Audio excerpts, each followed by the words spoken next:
افغانستان کے مرکزی شہر کابل پر طالبان کے حملے کے تیسرے روز افغان طالبان کے ترجمان ذبیح اللہ مجاہد کی جانب سے افغانستان کے مرکزی شہر کابل میں پریس کانفرنس کی گئی۔ طالبان نے یقین دہانی کروائی کہ افغان سرزمین دہشت گردی کے لیے استعمال نہیں کرنے دیں گے، کسی سے ذاتی دشمنی نہیں پال رہے۔ سربراہ افغان طالبان کے حکم پر سب کو معاف کر دیا گیا ہے۔ افغانستان 20 برس تک طویل جنگ کے بعد آزاد کرا لیا ہے۔ افغانستان کو آزاد کروانا صرف ہماری نہیں، پوری قوم کی فتح ہے۔ آزادی ہر قوم کا بنیادی حق ہے۔ سخت مزاحمت کے بعد قابضین کو نکالنے میں کامیاب رہے۔ انہوں نے مزید کہا کہ افغانستان میں غیر ملکیوں کو رہنے کا مکمل حق ہے، احترام کرتے ہیں۔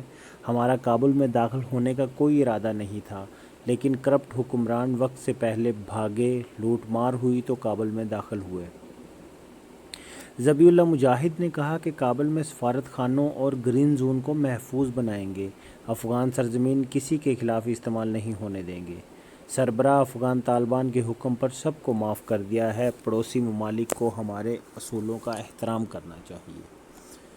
ان کا مزید کہنا تھا کہ ہم عام معافی کا اعلان کر چکے ہیں، لہٰذا سرکاری ملازمین دفاتر میں آئیں، باہر جانے کے لیے ایئرپورٹ پر موجود لوگ بھی گھروں کو لوٹ جائیں، کسی کو خوف یا پریشان ہونے کی ضرورت نہیں۔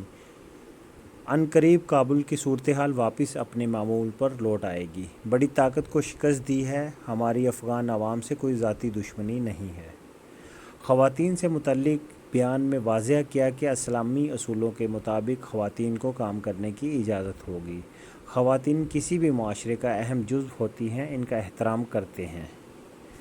نئی حکومت اور نظام سے متعلق سوال پر ترجمان نے جواب دیا کہ اسلامی امارت افغانستان میں سیاسی نظام کی تشکیل کے لیے مشاورت جاری ہے۔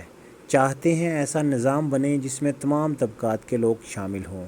ہم نے 11 دن میں پورے افغانستان کو فتح کیا ہے۔ ہم تکبر کی بات نہیں کرتے، امن کی بات کرتے ہیں۔ ترجمان کا منشیات کے حوالے سے کہنا تھا کہ دنیا کو یقین دلاتے ہیں افغانستان منشیات کی پیداوار کا مرکز نہیں ہوگا۔ سرحدیں ہمارے کنٹرول میں ہیں، اسلحہ یا منشیات کی اسمگلنگ نہیں ہوگی۔ اگر افغانستان میں منشیات موجود ہیں تو اسے تلف کر دیا جائے گا۔ سیاستدانوں کو حکومت بنانے کا پورا موقع دیا جائے گا۔ وہ حکومت بنائیں، ایسا نظام قائم کریں جو افغانوں کی خواہشات کو پورا کرے۔ کسی بیرونی جنگجو کو افغان سرزمین استعمال کرنے نہیں دیں گے۔ بیرونی جنگجو یا کسی بھی گروپ کو افغانستان میں پلنے نہیں دیں گے۔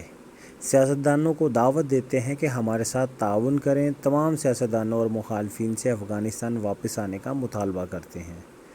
پاکستان، چین اور روس کے حوالے سے ذبیح اللہ مجاہد نے اہم اعلان کیا کہ پاکستان، روس اور چین سے اچھے تعلقات ہیں، لیکن کسی کے اتحادی ہیں، نہ ہی کسی بلاک کا حصہ ہیں۔ پڑوسی ممالک کو ہمارے اصولوں کا احترام کرنا چاہیے۔